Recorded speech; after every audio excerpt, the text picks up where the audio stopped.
If you're still paying $900 or more for economy tickets, or using 100,000 points for a $400 flight, then this video is for you. These are mistakes that people are still making in 2025. And in this video, I'm gonna show you exactly what to do instead. I've personally saved thousands of dollars by avoiding these mistakes, and after this video, you will too. So let's go ahead and get right into it. Mistake number one is that you're booking your flights too early or too late. Most people assume that booking your flight earlier means cheaper flights. And although this may be true some of the times, it's definitely not true all of the times.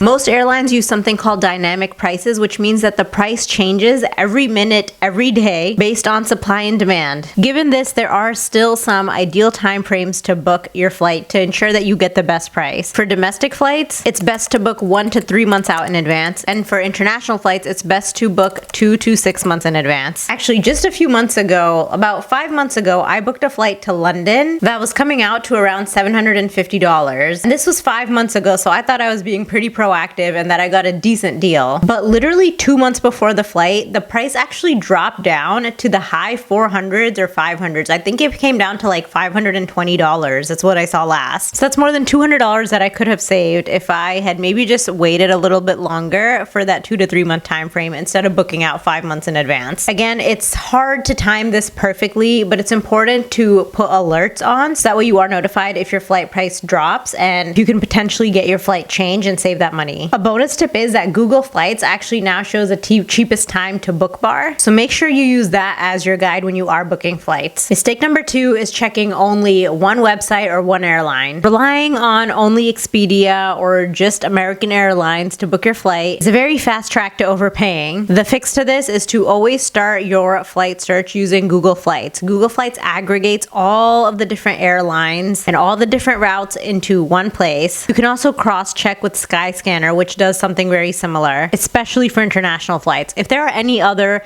cheap flight tools that you use, make sure you go ahead and drop that below in the comments. Share it with the community so we can all learn and travel more. Mistake number three is ignoring flexible dates and hidden city tricks. The thing to know is that prices can vary wildly and widely throughout the different days of the week. What I mean by this is that if you book a flight flying out Tuesday, Wednesday, and Thursday, these flights are usually almost cheaper than if you book Monday, Friday, Saturday, and Sunday. And that's because those are the days that are most in demand for flights. So airlines tend to jack the price up. But Tuesday, Wednesday, Thursday is kind of midweek. Not a lot of people are flying. Use the calendar view on Google Flights so you can identify and spot the dips in these flight prices. As far as the hidden city ticketing goes, something else that you can try out is this website called Skiplag, where basically they will show you the different routes from point A to point B. But the thing is that point B is usually used as a layover. So that flight actually goes on to another destination. But the trick here is to get off at point B because that's your final destination. Now, the thing with this trick is that you cannot use is that you can't check any bags in because obviously your bag will go straight to the end destination. So you can do carry-ons only and just get off at that destination. But be cautious of this and don't do it too often. There were some lawsuits with Lufthansa and United Airlines with this whole thing where they were obviously upset that people were doing this because those flights are usually cheaper. However, I think that the client did end up winning. So the airline can't really penalize you with this. But again, be careful. Don't take my word for it. Do some more research and use this trick with caution. But I just want to put it out there that this is another way that you can get a cheap flight is if you go on Skiplag and book that route. Don't check your bags in, get off at that layover, and this flight will usually be cheaper than if you were to just book a direct flight to that destination. Mistake number four is not checking nearby airports. For example, flying out of Toronto instead of Buffalo can save you over $250 on a flight to Europe. So making that domestic flight or road trip from Buffalo to Toronto may be worth it. For West Coast travelers, there can also be a huge price gap between LAX and San Francisco. So make sure you check flights from both airports because you might just be able to get a way cheaper domestic flight between those two and then pay less for that longer leg. In Google Flights, you can also search all airports within a certain region, so make sure that you do that. So that way you're aware of the other airports and associated prices nearby. Very similar situation for Texas. A lot of the times flights flying flying from Houston to another country internationally are a lot cheaper than flights from Dallas to that same country. Houston is just a 45-minute flight or a 4-hour drive away, so if it's saving you $500 to fly out from Houston, it's worth it to make that trip. Mistake number 5 is not using an incognito window or clearing out your cookies in your search browser. And there's a lot of debate over this on whether or not it's true or if it actually works. But in my personal experience, I've noticed that if I keep checking that same flight route again and again on that same browser without going incognito, the prices do tend to get jacked up very fast. I never see that low price that I saw the first time I searched as I continue my search again and again. Like if I keep searching for that same route.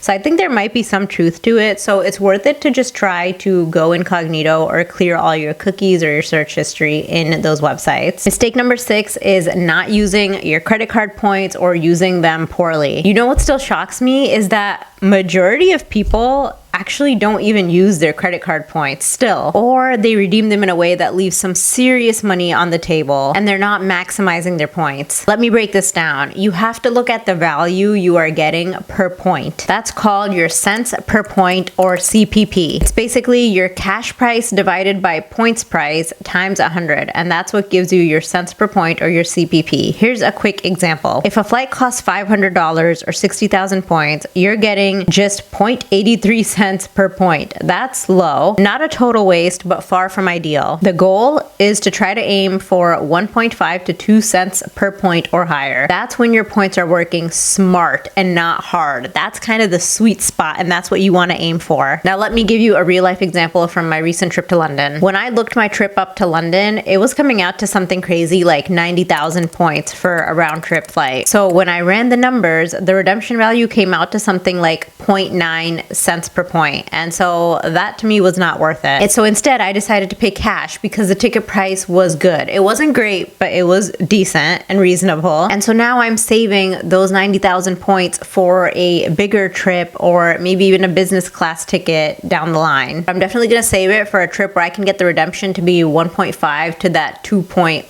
or even higher redemption rate. Trust me, your points are like currency. They deserve to be spent wisely and not just casually or just draining them because you have the points and for the sake of spending them. If you want me to do a more detailed video on the value of points and kind of how to calculate them and good versus bad redemption, then leave me a comment in the comments below and I'll be sure to make a video on that. And if you're completely lost on how to even start getting credit card points or which credit cards you can use that are good for accumulating travel points, then don't worry at all, because that's exactly what I go over in this video next. I go over the top 5 travel credit cards in 2025 and how you can redeem amazing points with them and fly business class, get awesome hotels and free flights. So I highly suggest you check that video out next. I will catch you in the next video.